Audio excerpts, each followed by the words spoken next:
One thing people may not realise about charts is that they presuppose a functioning market of a particular sort. And the particular sort of market they presuppose is a very free market of lots of individuals, a crowd, sometimes described as a wise crowd.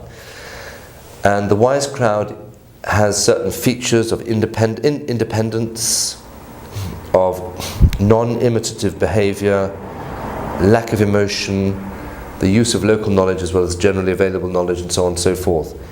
We all know that that's not true of all financial markets. It's particularly not true of stock markets in times of crisis, when there's a massive amount of imitative behaviour and huge amounts of emotion.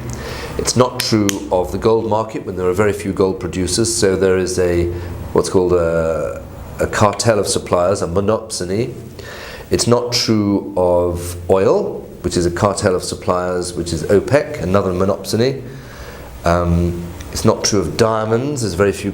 These markets are less than wise crowds, and as a result, traders need to be very careful of interpreting the charts in a way they might interpret charts of a pretty well organised market of crowd, of free buyers and sellers like the Treasury note.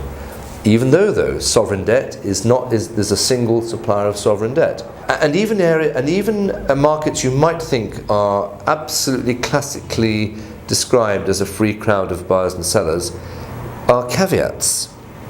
For example, sovereign debt, there's one supplier of sovereign debt.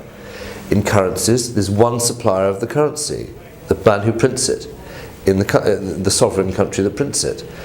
So even markets that seem to be perfectly set up for true classical technical analysis have their little caveats about them and certain dangers we should always bear in mind.